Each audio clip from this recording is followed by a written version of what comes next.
യുവജനങ്ങളെ, നിങ്ങൾ നിങ്ങളുടെ വേരുകളെ ഇഷ്ടപ്പെടണം. ക്രിസ്തുസ് വിവിത്തിൻ്റെ ഒരധ്യായം മുഴുവനും അതാണ്. യുവജനങ്ങൾ തങ്ങളുടെ വേരുകളെ ഇഷ്ടപ്പെടണം. നമ്മുടെ വേരുകൾ എന്ത് എന്ന് ചോദിച്ചാൽ തീർച്ചയായും പ്രിയ യുവജനങ്ങളെ, നമ്മുടെ വേരുകൾ ഒന്നാമതായി നമ്മുടെ മാതാപിതാക്കളാണ്. രണ്ടാമതായി നമ്മെ നമ്മളാക്കാൻ അധ്വാനിച്ച വൈദികർ, സിസ്റ്റേഴ്സ്, ഗുരുജനങ്ങൾ, അവരൊക്കെയും നമ്മുടെ വേരുകളാണ്. മൂന്നാമതായി വേരുകൾ എന്ന് പറയുമ്പോൾ ഉദ്ദേശിക്കുന്നത് നാം ഓരോരുത്തരും വളരുന്ന ഒരു സാംസ്കാരിക തനിമയും പാരമ്പര്യവും.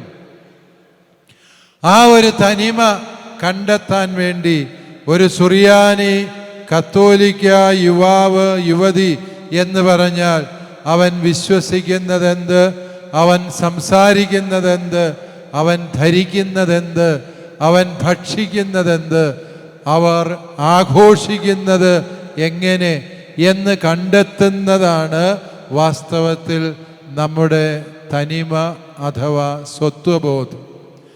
നിങ്ങളിൽ അനേകം സഹോദരിമാർ ഇങ്ങനെ ചട്ടയും മുണ്ടുമൊക്കെ ഉടുത്ത് കാണുമ്പോൾ എനിക്ക് അത്ഭുതം തോന്നാറുണ്ട്. നിങ്ങൾക്ക് അസാധാരണമായ മനസ്ഥൈര്യമുണ്ട്. ഒരു നൂറ്റാണ്ട് മുൻപുള്ള അമ്മമാർ കാണിച്ച ധൈര്യമാണ് സ്വന്തം സമുദായത്തിൻ്റെ തനിമയാർന്ന വേഷം ധരിക്കാൻ നിങ്ങൾ കാണിച്ചത്. അതുപോലെ തന്നെ ഇവിടെ ഈ നിലവിളക്ക് കത്തിച്ചപ്പോൾ സാധാരണ പള്ളിയിലിരിക്കുന്ന നിലവിളക്ക് കൊണ്ടുവന്ന് കത്തിക്കലായിരുന്നു പതിവെങ്കിൽ, ഇവിടെ ഇപ്പോൾ നിങ്ങൾ ചെയ്തത് നമ്മുടെ നസ്രാണി തനിമയിൽ ഒരു വാഴപ്പിണ്ടിയിൽ പിണ്ടി കുത്തി തിരുനാളിന് കത്തിക്കുന്നത് പോലെ കത്തിച്ചു എന്നുള്ളതാണ്. നമ്മുടെ ദനഹാ തിരുനാളിൽ നമ്മുടെ പൂർവികന്മാർ ചെയ്തിരുന്നത് ഇപ്രകാരമുള്ള വിളക്ക് കത്തിക്കലാണ്. എല്ലാം അതിൻ്റെ തനിമയിൽ. ഇനി നിങ്ങൾ കഴിക്കാൻ പോകുന്ന ഭക്ഷണവും മിക്കവാറും സുറിയാനി കത്തോലിക്കരുടെ ഭക്ഷണമായിരിക്കും.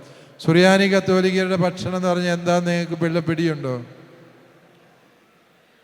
സുറിയാനി കത്തോലിക്കരുടെ ഭക്ഷണം, ഒന്ന് രണ്ട് ഭക്ഷണം പറഞ്ഞേ. യെസ്, ഉണക്ക് കപ്പ അല്ലേ?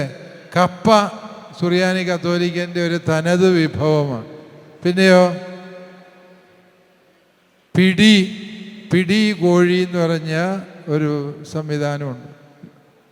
അത് നമ്മുടെ ഒരു തനിമയാർന്ന ഭക്ഷണമാണ്. അതുപോലെ അച്ചപ്പം, കുഴലപ്പം, അവലോസുണ്ട തുടങ്ങിയ സാധനങ്ങൾ, ചക്കപ്പുഴുക്ക് നമ്മുടെ ഒരു തനിമയാർന്ന ഭക്ഷണമാണ്. അതുകൊണ്ട് പ്രിയപ്പെട്ടവരെ, ഈ സുറിയാനി കത്തോലിക്കൻ ഈ സമുദായത്തിന് നൽകിയ സംഭാവനകൾ എല്ലാ മേഖലകളിലുമുണ്ട് എന്ന് നമ്മൾ തിരിച്ചറിയണം. അപ്രകാരമുള്ള നമ്മുടെ തനിമയാർന്ന സംഭാവനകളെ തിരിച്ചറിയാൻ അതിന് പറ്റിയ പഠനങ്ങൾ, ക്ലാസ്സുകളൊക്കെ നിങ്ങൾക്ക് ലഭിക്കുന്നുണ്ട് എന്ന് ഞാൻ വിചാരിക്കുകയാണ്. നമ്മുടെ ഭക്ഷണ രീതിയിൽ, വേഷവിധാനങ്ങളിൽ, നമ്മുടെ വിവാഹാചാരങ്ങളിലൊക്കെയും അതുണ്ട്. അവസാനമായി ഒരു കാര്യവും കൂടെ പറഞ്ഞ് ഞാൻ നിർത്തുകയാണ്. അത് നമ്മുടെ സമുദായം ഇന്ന് നേരിടുന്ന ഏറ്റവും വലിയ പ്രശ്നം എന്ന് പറയുന്നത്, പ്രിയപ്പെട്ട യുവജനങ്ങളെ, നമുക്ക് വരും തലമുറയുടെ എണ്ണം വളരെ അപര്യാപ്തമാണ് എന്നുള്ളത്. അതിൻ്റെ പ്രധാന കാരണം എന്ന് പറയുന്നത് നമ്മുടെ യുവാക്കന്മാർ വിവാഹിതരാകുന്നില്ല എന്നുള്ളതാണ്. യുവാക്കന്മാർ വിവാഹിതരാകുന്നില്ല എന്ന് പറഞ്ഞാൽ തലശ്ശേരി രൂപതയിൽ തന്നെ ഇപ്പോൾ 35 വയസ്സ് കഴിഞ്ഞിട്ടും വിവാഹം കഴിക്കാൻ ആഗ്രഹമുണ്ടായിട്ടും പറ്റിയ പങ്കാളിയെ കിട്ടാത്തതായി 4200 പുരുഷന്മാരുണ്ട്. ഒരു 100-150 പെൺകുട്ടികളും കാണും.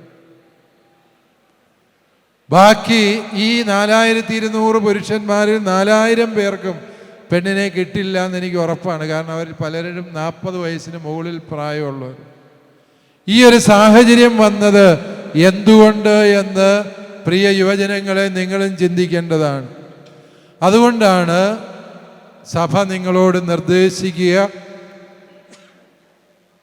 വിവാഹം 25 വയസ്സാകുമ്പോഴത്തേക്കും നിങ്ങൾ ജീവിത പങ്കാളിയെ കണ്ടെത്തണം.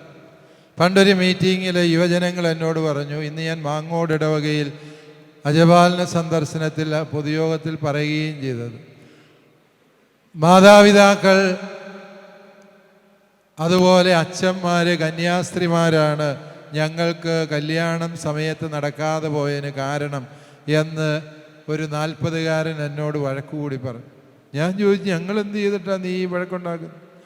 അവൻ പറഞ്ഞു, നിങ്ങളല്ലേ പറഞ്ഞത് പ്രണയം പാപമാണ്, അങ്ങനെ ആരെയും പ്രണയിക്കാൻ പാടില്ല എന്നൊക്കെ പറഞ്ഞ് നിങ്ങളല്ലേ ഞങ്ങളെ അപകടത്തിൽ ചെന്ന് എത്തിച്ചത്. ഈ ഒരു പ്രശ്നത്തിന് ഇനിയെങ്കിലും നിങ്ങൾ പരിഹാരം കണ്ടുപിടിക്കണം. ആ യുവാവ് പറഞ്ഞത് വളരെ സത്യമാണ് എന്നെനിക്ക് തോന്നി. അതുകൊണ്ട് ശേഷം ഞാൻ യുവജനങ്ങളോട് പറഞ്ഞു, ഒരു 18 വയസ്സിന് ശേഷം നിങ്ങൾ പ്രണയിക്കുന്നത് ഒരു കുറ്റവും ഇല്ലാത്ത കാര്യമാണ്. അതിനെ ദോഷമായി ആരും കരുതേണ്ട കാര്യമില്ല. ചുമ്മാ കൈയടിച്ചത് കൊണ്ട് കാര്യമില്ല, അതിനൊരു മിനിമം ധൈര്യം വേണം, അല്ലേ? ആ മിനിമം ധൈര്യം നിങ്ങൾ യുവാക്കൾക്കും യുവതികൾക്കും ഉണ്ടാകണം. നമ്മുടെ ആൺപിള്ളേർ പലരും നാണം കുണുങ്ങികളും താഴോട്ട് മാത്രം നോക്കിയിരിക്കുന്നവരുമായിട്ടാണ് കരുതപ്പെടുന്നത്. പ്രിയ യുവാക്കന്മാരെ, ഇത് നിങ്ങളുടെ ജീവിത പ്രശ്നമാണ്. അതുകൊണ്ട് 25 വയസ്സാകുന്നതിന് മുൻപ് നിങ്ങൾക്ക് അനുയോജ്യയായ ജീവിത പങ്കാളിയെ കണ്ടെത്തുക നിങ്ങളുടെയും കൂടി ഉത്തരവാദിത്തമായിട്ട് നിങ്ങൾ മനസ്സിലാക്കേണ്ടതുണ്ട് എന്ന് സൂക്ഷിക്കുക.